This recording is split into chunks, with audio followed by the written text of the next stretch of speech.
The phone call came at 2:47 a.m. on a humid August night in 1939. Bumpy Johnson picked up on the second ring, voice instantly alert despite the hour.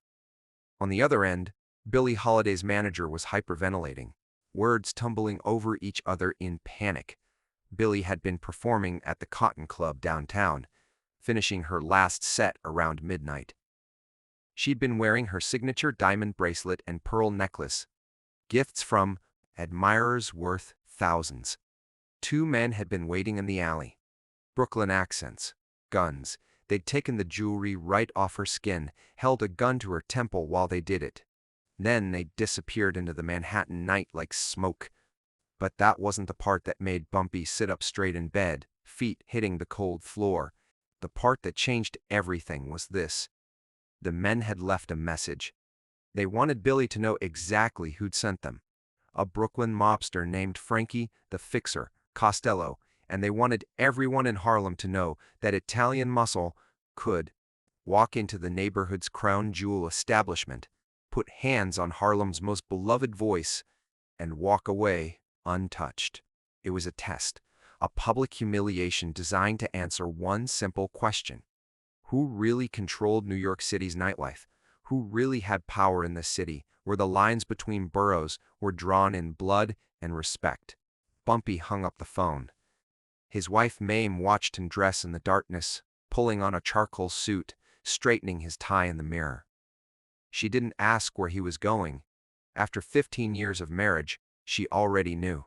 When someone violated the unwritten rules, when someone touched what was sacred to Harlem, Bumpy didn't make phone calls. He didn't send messages. He went to work. By 3:30 a.m., Bumpy was sitting in his office above Small's Paradise on 135th Street, smoking a cigarette, thinking.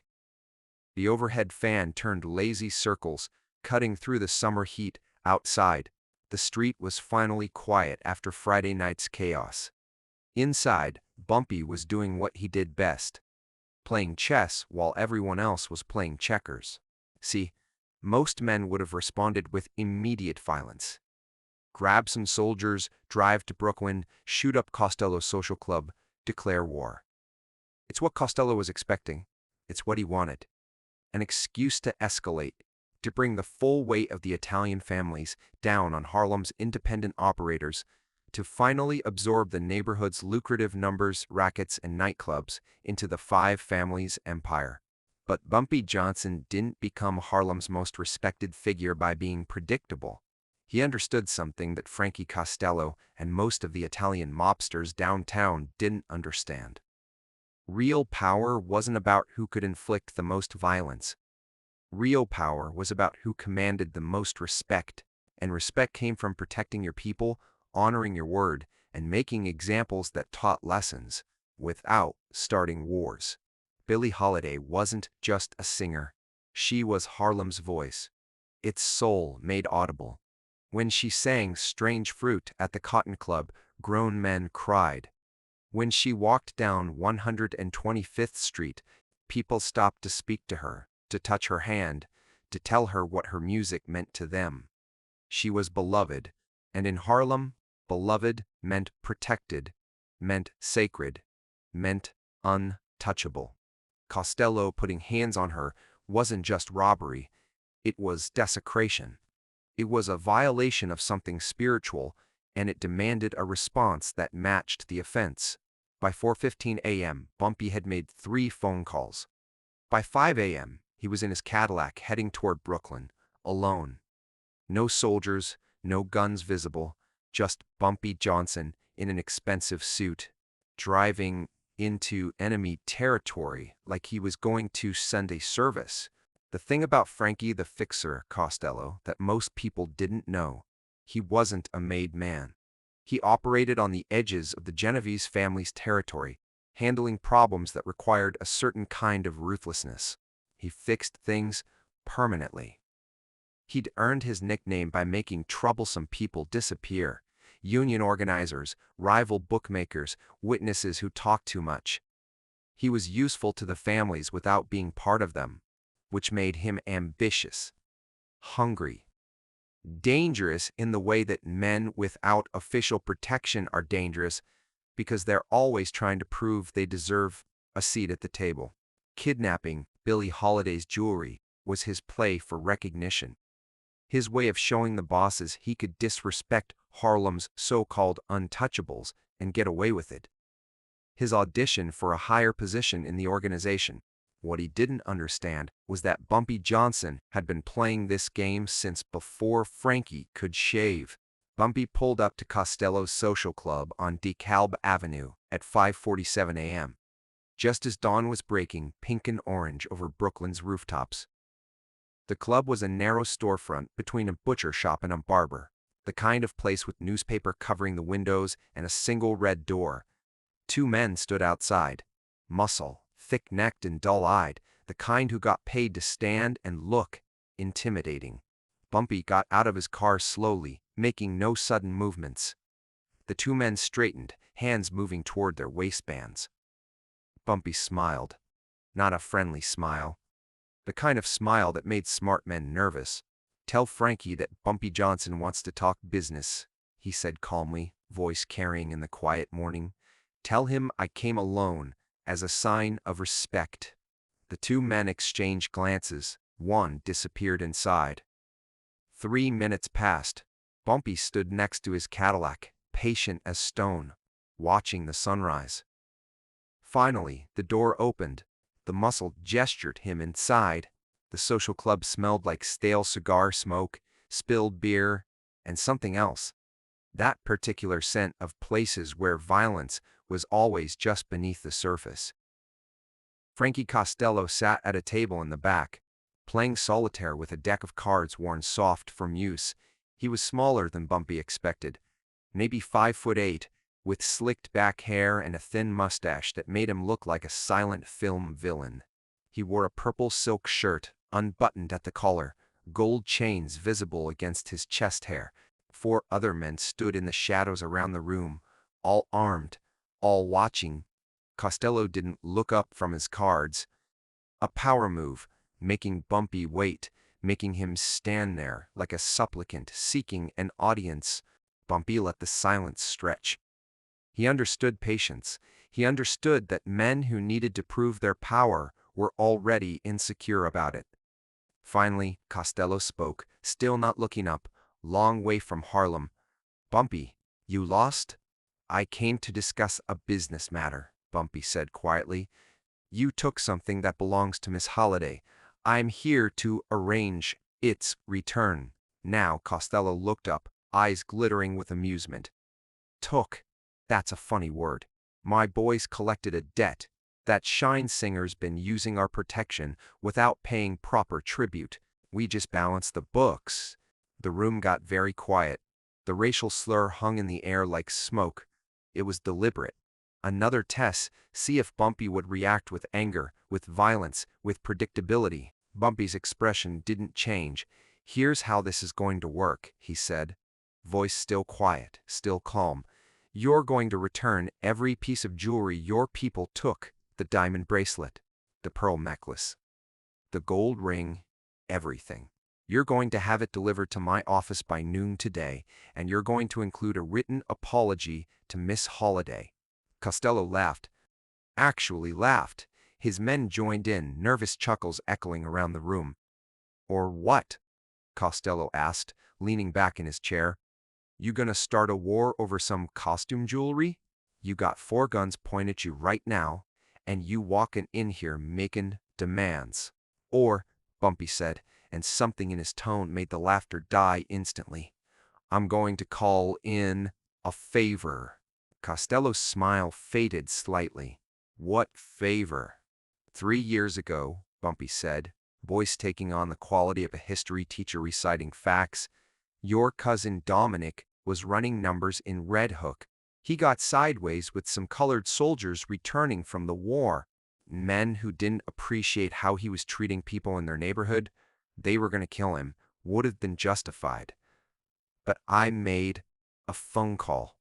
Told them Dominic was young and stupid, that he didn't know better, that the disrespect wasn't intentional. I vouched for him. Saved his life. Costello's jaw tightened. This was clearly news to him. Dominic didn't tell you about that, did he? Bumpy continued. Probably embarrassed. Probably didn't want you knowing he needed a colored man from Harlem to save his life. But he knows. And more importantly, the people who matter know.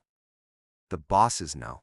The Carlo Gambino knows. Vito Genovese knows. They remember favors. They remember debts. The temperature in the room dropped about 20 degrees. Costello's face had gone from amused to stone. So here's what's really happening, Bumpy said, and now he took 2 steps closer to Costello's table. You made a move without checking with the people above you. You put your hands on someone under my protection, thinking you could disrespect Harlem without consequences. You thought this was about showing strength, but what you actually did was show the families that you don't understand the rules, that you're reckless, that you can't be trusted with real responsibility. Bumpy leaned forward, palms flat on the table, looking Costello directly in the eyes. I'm giving you a way out. Return the jewelry, apologize, we both walk away. You get to tell your people you made a business arrangement with Bumpy Johnson, that we came to an understanding. You save face, and now Bumpy's voice dropped to barely above a whisper. I make 1 phone call to Carlo Gambino and tell him that Frankie Costello is creating problems between Harlem and Brooklyn, that you're threatening the peace, that you're bad for business. And we both know what happens to people who are bad for business. Business. The silence that followed was absolute. You could hear the distant sound of morning traffic outside. Someone's stomach gurgled. A clock ticked on the wall. Costello's hands were flat on the table, knuckles white. His jaw worked like he was chewing glass. The 4 gunmen in the shadows looked at each other, uncertain. This wasn't how this was supposed to go. This was supposed to be them sending a message, them flexing power, them humiliating the Harlem King. But somehow, impossibly, Bumpy Johnson had walked into their territory, alone and unarmed. And now they were the ones feeling threatened. Noon, Bumpy said, straightening up. My office, don't be late. He turned and walked toward the door, slow, unhurried, his back completely exposed to 4 men with guns. It was the most dangerous 15 feet he'd ever walked, and he crossed them like he was strolling through Central Park on a path. Sunday afternoon. Nobody stopped him. Nobody pulled a trigger, because in that moment, everyone in that room understood that Bumpy Johnson wasn't bluffing, that he had power beyond guns and muscle, that he had something more valuable: connections, respect, and the absolute certainty that comes from being willing to bet your life on your word. The Cadillac's engine started smooth. Bumpy drove away from Brooklyn as the sun climbed higher, turning the summer sky from pink to blue. At 11:47 a.m., a nervous young Italian man in a cheap suit arrived at Bumpy's office above Small's Paradise. He carried a velvet bag and a sealed envelope. Inside the bag, 1 diamond bracelet, 1 pearl necklace, 1 gold ring. Inside the envelope, a handwritten note on expensive stationery that read, simply, My sincere apologies for the misunderstanding. FC. Bumpy examined each piece of jewelry carefully, checking for damage, making sure nothing was missing. Satisfied, he picked up his phone and dialed. Billie Holiday answered on the 3rd ring. Voice hoarse from crying. It's handled, Bumpy said. Come by this evening. Everything's here. Everything's whole. How? She asked, voice breaking. How did you? Your family, Bumpy interrupted gently. Nobody touches family. That evening, Billie Holiday performed at the Cotton Club to a standing-room-only crowd. She wore her diamond bracelet and pearl necklace. When she finished, God bless the child. There wasn't a dry eye in the twere. The house, between songs, she told the audience that she wanted to thank someone special, someone who'd reminded her that in Harlem, people protected their own. She didn't say Bumpy's name. She didn't have to. Everyone knew. Word spread fast in the underworld. By the end of the week, the story had circulated through every social club, every back room, every criminal enterprise from the Bronx to Staten Island. Bumpy Johnson had walked alone into a Brooklyn mob club, faced down 4 guns, and walked out with exactly what he came for. No shots fired, no blood spilled, just pure, calculated power. Frankie the Fixer Costello never made it into the Genovese family's inner circle. He remained on the edges, useful but never trusted, his moment of reckless ambition marking him permanently as someone who, I didn't understand the bigger picture. He died in 1952, shot in the back of the head by an unknown assailant outside a Brooklyn bar. His murder never solved, his name forgotten by everyone except historians of footnotes. But Billie Holiday remembered. She wore that diamond bracelet until the day she died 20 years later. And sometimes, late at night in clubs where musicians gathered after their sets, she'd tell the story about the time a Brooklyn mobster made a terrible mistake, and Harlem's king set everything right without firing a single shot. See, that's the thing about real power that most people never understand. Violence is easy. Any idiot with a gun can start a war. But walking into your enemy's territory alone, using nothing but words and reputation and strategic intelligence, making them back down without spilling blood, making them apologize and return what they stole, that's art. That's chess at the highest level. That's the kind of power that doesn't come from fear, but from respect so deep it might as well be gravity. Bumpy Johnson understood that Harlem wasn't just a neighborhood. It was a family, and families protect their own, not with brutality, but with intelligence, with patience, with the kind of calculated moves that make your enemies respect you even as they hate you. So here's the question for you. In a world where power is usually measured in bodies and bullets, where violence is the expected response to disrespect, what does it say about a man who can achieve total victory without ever drawing a weapon? What kind of strength does it take to walk into a room full of killers and make them blink first? Not through intimidation, but through strategic brilliance. If you found this story compelling, hit that like button. Drop a comment about whether you think Bumpy made the right move or if he should have responded differently.